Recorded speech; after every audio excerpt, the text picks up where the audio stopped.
Mr. President, thank you so much for your time today.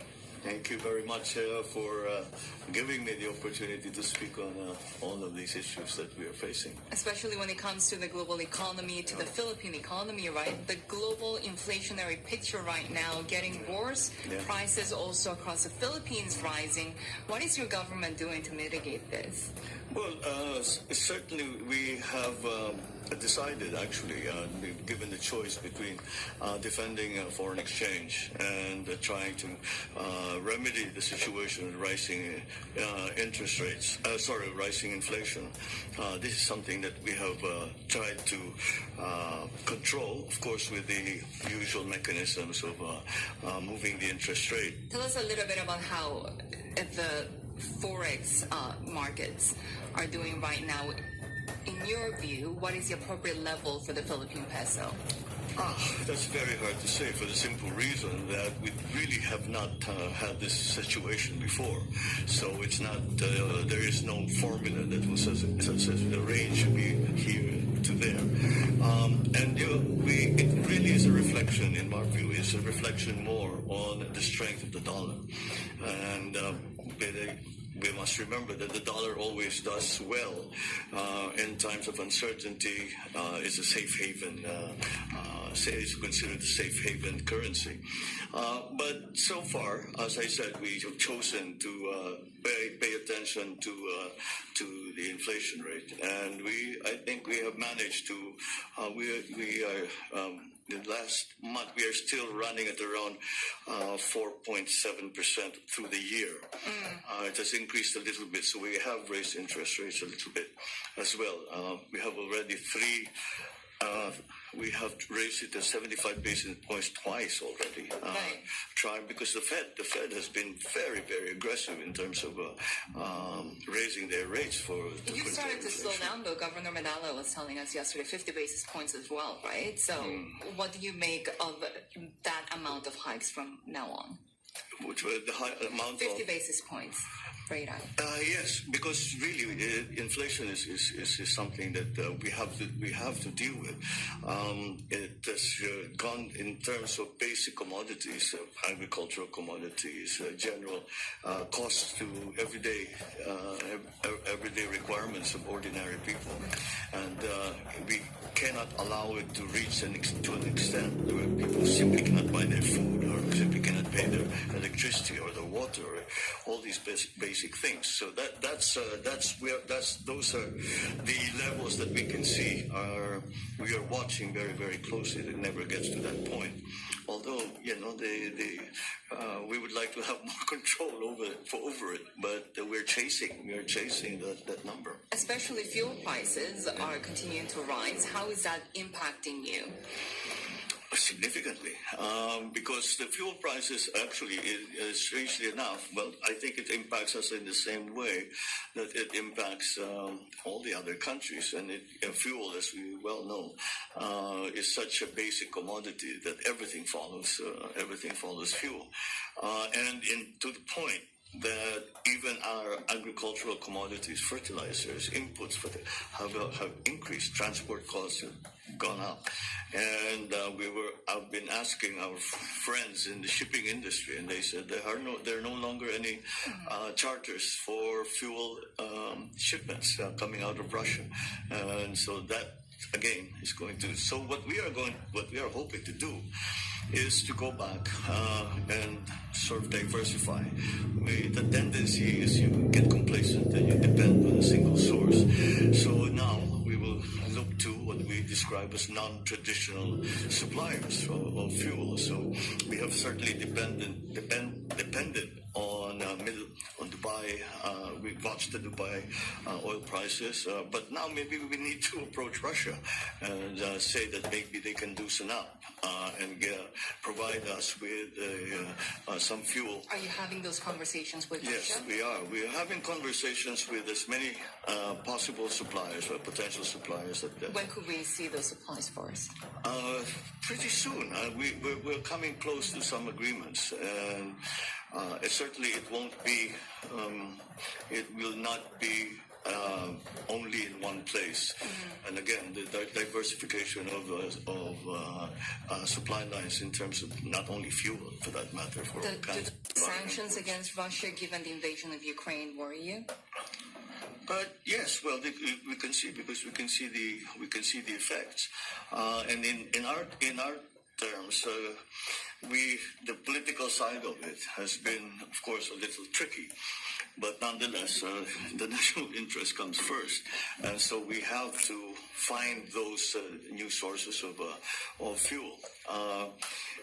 But that applies not only to fuel. That applies to things like feed. That applies to things like fertilizer. It applies to things like all these other inputs that are just critical for us. On the fuel side, nuclear plants. Does restarting Bataan plant factor in? Well, the thing is, in terms of our energy supply, vis-a-vis the demand, we are a long way off, and so without any of these crises, we already have had to be very judicious in our planning. As you well know, the large power plants take 6, 7, 8 years, if you're lucky, to get, especially nuclear plants. Even the new technology that is being spoken about, the modular, the small-scale modular. Given how difficult it is to start them with the Bataan plant count. The Bataan power plant, I don't know. It's very much in the gray zone. It's right at the cusp here. In that, is it still worth it to the fuel has been sold? We'll have to start very much from scratch. We're paying for it still, and it's never been online. It's never gone online. It's meant to go online in '86, but now we're looking perhaps. And he said, "Because what do you need? What are the most attractive sources of power generation, and that you would like to have in the future?" We need everything. We need all that we can get. So the nuclear power plants, we have been talking, but again, they haven't been rolled out yet on a commercial basis. Would that also include a potential joint exploration of oil with China for longer-term solutions to this? Well, yes. Because those conversations were halted, right? Well, they were halted for the simple reason that we could not come to an agreement as to what local law will apply. Would you like to restart that? That's derivative that derives from the fact that there is a disagreement on the actual territory or the maritime area, the areas of the sea where that we consider to be Philippine, within the Philippine baselines, within the economic zones. Therefore, local law is Philippine law. The Chinese have a very different view, and they claim that this is their territory, and therefore their local law should apply. That's really, and it became a constitutional question. It would have been violative of our constitution if we were to agree to the Chinese assertion that their local law should apply. Are there any points for compromise? Yes, I believe there must be. We have to continue. I must say, well, we certainly have said that on this basis we cannot continue, but we continue to explore. Perhaps there can be other ways that we can do it. There have been examples around the region where they have similar differing views, let's just say, on the exclusive economic zones and the baselines, where they have managed to find a way to have joint explorations with the Chinese, the Americans, etc. So, but in our case, it's not oil, it's gas. And because we feel that, as I said, the subject now of the mix between renewables and traditional comes into play, and so we would like very much for us to move, as we all do, to move more towards renewables, and perhaps the interim fuel that would be good for the Philippines would be natural gas. There are several prospective sources. I don't know if you're familiar with the Malampaya fields out in the West Philippine Sea, which have been providing us with a supply of gas, and we are continuing to to negotiate those not the exploration, it's already the exploitation. The reserves already have been, and there are some new fields that we feel are also something that will help us in that very critical situation of fuel supply. You recently had a conversation with President Biden where you received that ironclad commitment for the defense of the Philippines. Tell us a little bit about this relationship with the U.S., especially when it comes to perhaps more military bases for U.S. use in the Philippines. Well, the question of military bases, American or otherwise, has been decided because in our Constitution we're simply not allowed to have foreign military bases in the Philippines. However, given that, there are still many arrangements that we can make in terms of our joint military and defense and security responses to all these shocks that we are seeing and having to go through. So, again, in the Philippines, for the Philippines and the United States, it's a very singular situation. We have had 100+ years relationship. Our formal relationship is since 70 years, but even beyond that, we already had the relationship with the United States, and that's what we hope to build on. We continue to and that includes more usage of bases for the U.S. We can't have bases. We can't have the bases. usage and other agreements that you Well, just we have the talked about. Visiting Forces Agreement, which allows forces to come on a rotational basis, not a permanent base. We also have a mutual defense treaty with the United States. The United States are our only treaty partners when it comes to that, and so that has to evolve. And that is what we spoke about with President Biden. And I said, what we started off with maybe 70 years ago, the situation is entirely different now, and therefore we have to evolve that. So the relationship between the United States and the Philippines will just continue to grow. That partnership will not diminish in any way whatsoever. And I think in the future, it will probably just go from strength to strength. But the Philippines, as many other countries, is in a trickier position, right? Given the rivalry between the U.S. and China. If there are more tensions around Taiwan, what role would the Philippines play? Well, essentially the role that the Philippines is envisioning for ourselves is just the defense of the Philippines. But it's clear to us that if there is actual outright conflict and a shooting war begins, there is no way that we are exempt from that, whatever we do. Kaohsiung is 40 minutes away by flight from northern Philippines. The nearest part of China to the Philippines is 600 kilometers. So it's not something that we can possibly avoid. And so, of course, the defense of the country is going to be the first priority. But again, we cannot act independently in the sense that the Philippines is not militarily